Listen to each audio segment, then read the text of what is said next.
Well, hello, it's been a wee while again. I'm actually just on the way up to the storage yard to get a couple of winter jobs done, drain down the water system just in case we get much colder than we are. I've already had a couple of frosty mornings, but don't want to take chances with the van. So that's the main task for today. If you don't mind, I'll chat to you while I'm driving. No point in wasting time. Okay, so draining down the water system's not that big a job really, only to mind I've got that Aldi flow as well, so that's got to be emptied. I think I've still got about a quarter of a tank of fresh water in the van that I usually keep in it when I'm up in storage, just in case I need some water in a hurry. Saves me carrying aqua rolls about. Anyway, other than that, there's not an awful lot to do up here, but I'll maybe take you through some of it when I'm there. Haven't got any other jobs to do at the minute. I've still got the projects outstanding obviously, but in terms of jobs that absolutely need to be done, there aren't too many. As you know, I was quite fortunate when I got this van that I haven't had too many issues or snags. I did have one, however, that's really been getting to me, and that's with the command system. For me, command was actually one of the main reasons I went for Swift as a manufacturer. I can see great uses for it, especially with the van being in storage and a good bit away from the house. But mine's really just hasn't worked. Sometimes it won't even switch on at all. To be fair, most of the times it will switch on, but there are other aspects won't work. So if you're in the van, it's absolutely perfect. You can do anything you're supposed to be able to do from the control panel itself. But if you try and use any of the remote features, then it's a different story. So first of all, there is a Bluetooth feature, so you can control it from an app when you're in the van. Now I know that's a height of laziness. I can just get up and press the screen, so it's not really a big deal for me. And I have heard that there is a software update being pushed out very shortly to try and sort some problems with the Bluetooth. So I've not made a big deal of that one. The other side of it though, the full remote features use the GSM or mobile phone network, and I just can't seem to connect.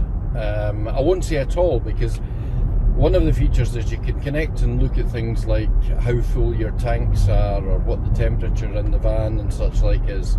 I can do that. It'll tell me it'll give me some information about the van, but if I try and control anything, such as turning on the lights or turning on the heating, it just completely ignores me. It will not connect at all.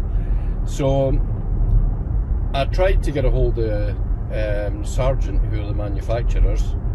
Not the easiest company to contact, but eventually I found an email address on their website, and because I'm in sort of an engineering trade, I know what these things can be like. So rather than send them an email and them send me another one back with 100 questions, I did a very lengthy email right off explaining what the problem was, what I'd done to diagnose it, any error messages that were showing, but that didn't seem to work anyway. So for a start, off went my email.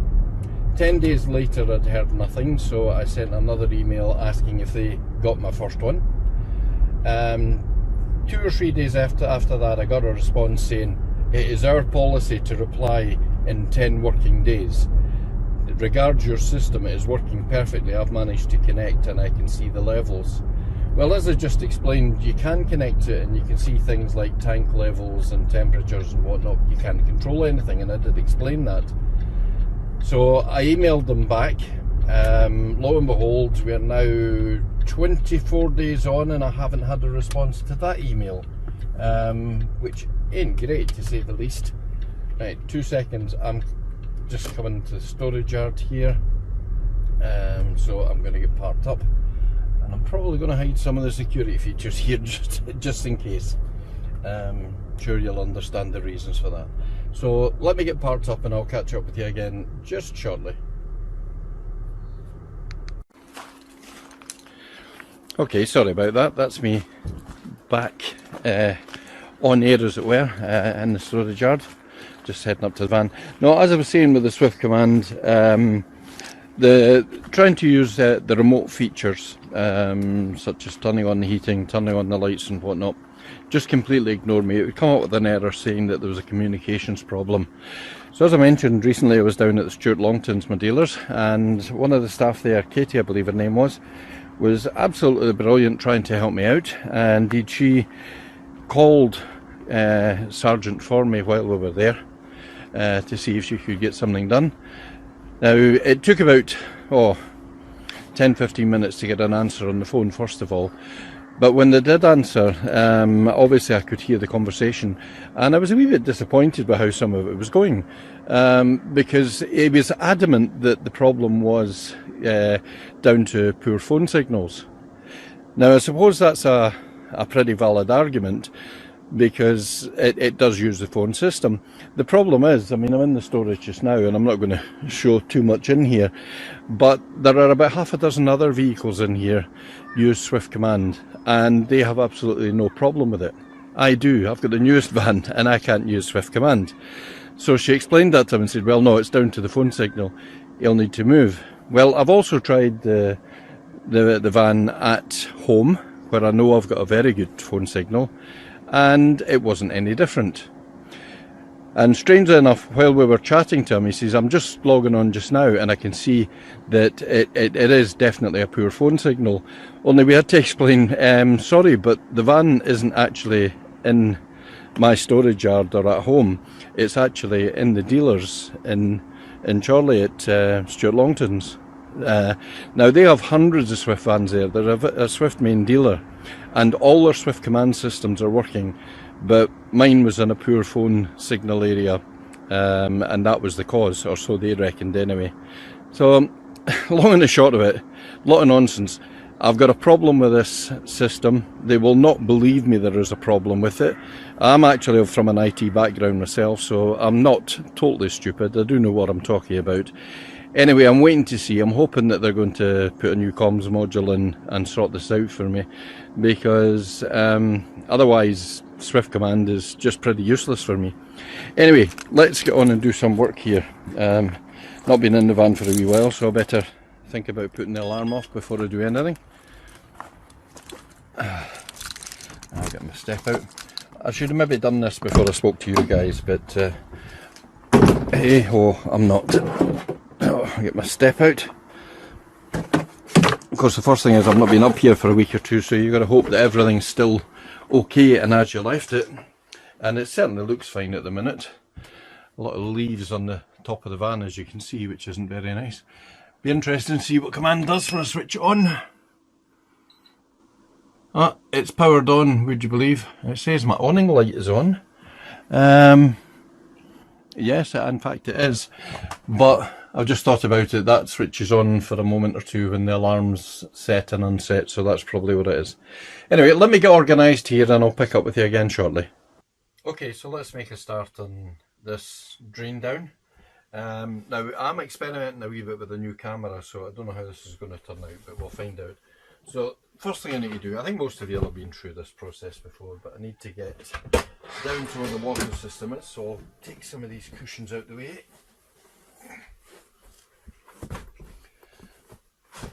Don't know why I'm showing you how to move cushions, but there you go, I'm doing it. There, on them. They never seem to fit the way you want them. Anyway, that's the cushion. Now in here, as I say, apart from the Aldi heating system, I've also got Aldi Flow, which needs to be drained down as well. So, processes, these yellow taps are the ones that do the draining. I don't see there's anything else over by the... So this is your Aldi heating, this is the Aldi Flow, and these are our drain down pipes, drain down for hot, drain down for cold. Now the proper way to do that is to open all the taps before I do anything, so that it doesn't create a vacuum and prevent the water from flowing. So let's do that. So take this out the sink. Pump should be off, I'll just make sure. And pump, yes, it's off, so nobody there. And Let's just put this in the middle, midway between hot and cold. Switch on, let it drain down. Now the cushions that I've moved are in the way. I'll shift that. So we'll go through to the washroom. We'll do exactly the same in here. So it's in the middle between hot and cold. I'll let it drain down. Not a great deal of pressure there. And I think if I remember rightly, it's not very bright in here. I'm not sure if there's any drain down valves in here, but I have got one other one. I've got a tank, an onboard tank in this van, which is in the bedroom. So it's a bit cluttered in here. I'll lift the bed up a second. No, I'm definitely going to need a light to do that one. So back through to what we were doing. And let's drain down both of these. And yeah, I was just listening there. I can hear the water draining underneath the van, so that's good. These are on their way out. For the more eagle-eyed of you, I know I haven't opened the tap in the shower, but that's because the shower hasn't been used at all. We've been using on-site facilities, so that's been left pretty much as is. What I'm going to have to do is find a torch, obviously, to do the bedroom. So all the taps appear to be properly drained, and I have now done the shower as well, so that's drained down too. Now what I will probably need is, should mention this box down here, that's the Hecky that they took out when they fitted the air conditioning. So obviously I want to keep that if I do change vans. I might want to keep the air conditioning, you never know. So what I'm going to do for the bedroom, I'm going to stick a light on my phone so I can actually see what I'm doing. Not that it's the greatest light. I'll try putting an internal light on first, see if that makes any difference. Give me a bit of light, but oh, it does, it makes a good deal difference. So this is the tank under the bed. It's about 25% full just now, according to one of the things Swift Command will tell me. So I'm going to drain down that too, and it's exactly the same. Little yellow plug down here. Lift it to the upright position and listen. Can I hear it draining? No, I can't, but I'll go out and check anyway. Now, one of the things I would suggest you do with that, and again, for the sake of vacuums, is maybe to loosen off the cap at the top, just to let the water flow out more easily. So I don't think there's anything else in here I need to check. That all looks pretty good. Right. So it's now just a case of letting the van drain itself down. What I wanted to also look at is under the sink here. This is where our pump and such like are. There is no drain down valves in there that I need to be aware of. And these valves are just for switching between the aqua roll or the direct to tap water supplies, as indicated on the wee label there. That doesn't really change much for me, so it's just a case of letting it go now. Right, so back through here. Don't think there's an awful lot I can do. I was going to take a quick walk outside, see if I could see that tank draining, but there's a better way of doing that. If I look up here, I should be able to do water. Still says it's at 25%. So it's not draining at the minute. What have I done wrong? I will figure that one out and come back to you. Okay, so the water tank is actually emptying very, very slowly. I think, as I said, you need to take that cap off the top of the tank to let the, so it doesn't build up a vacuum and keep the water in. And I can't for the life of me get it off, but I'll try that again in a wee while. So as far as this bit's concerned, that's that done. One of the things I do is I don't use a flow system or any compressed air to clear out the tanks, but I tend to use the jockey wheel to lift the caravan up as high as I can at the front and then lower it back down again. So you're kind of rocking the caravan back and forth just to get any excess water that's in the pipes out. But the important thing is, if you leave these valves open, then even if it does freeze up some water inside, there's room for it to expand without bursting pipes. So that's the important thing. Always leave your taps and your valves open. So I'll get this put back together now. So that's the cushions all back in place, ready to go. And in the short time it's taken to do that, my tank, hopefully, yeah, it's down to 0. So the water tank has emptied. And again, I'll leave the valve open through there. Now, I know some people are up to move cushions and everything away from walls and such like during the winter or during storage periods. There's really no need for that, because if you look at the design of most modern caravans, you've got a gap here anyway that allows the heating to circulate. That's keeping it off the wall, so there's really no need to move these at all. You can still get a lot of humidity in here, so it's worth giving it a check. In fact, I'm looking, I've got this wee gauge here, and it's showing at the moment we're, what, 5 degrees centigrade, and humidity is at 8 to 8. So it is quite humid in here. And I'm trying to see, it's one of the places you'll often first spot it is on the glass top of your cooker. If you run your finger on it, you usually feel moisture there before anywhere else. And I can indeed feel some, but it's not going to do any harm, so I'm pretty much going to leave that. Most of the carpets are stored away anyway. The only one we really use is the one at the front here.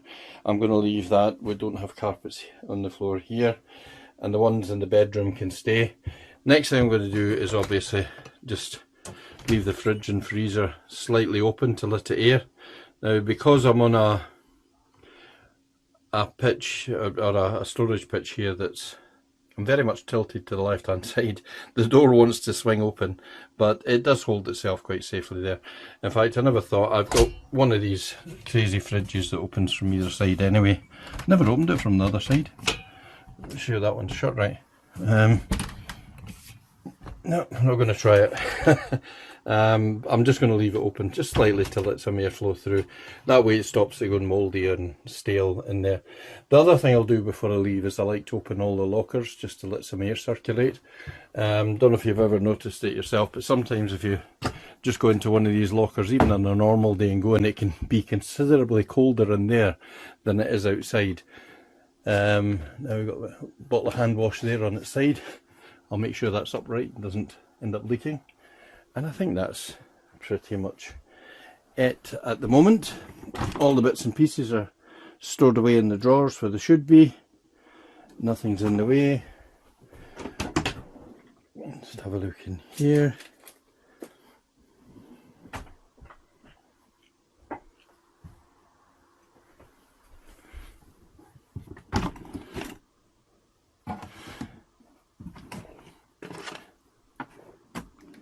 Now, obviously, because I have the command system, the main power under the seat here stays on. I need that, so the power itself switched off at the command, but the command has the power. So it can receive signals and you can switch things on remotely. Would you believe it? I don't. Other things, all the lights are off. It's just me playing with these little coloured lights I put around the side for myself.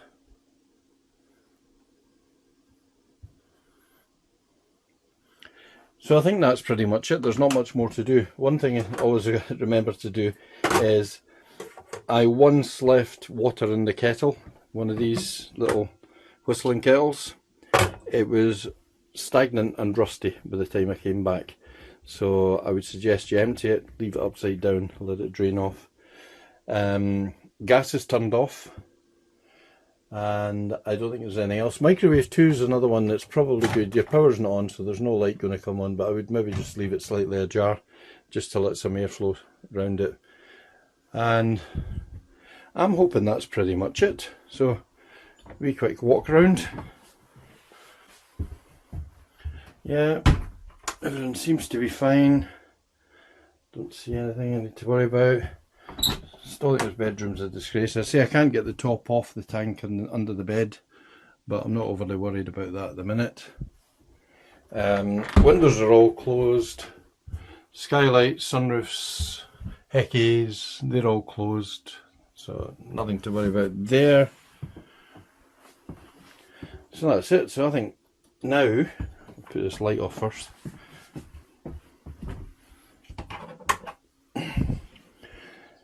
I think all that's left now is for me to sit, have a cup of coffee and chill for a wee bit.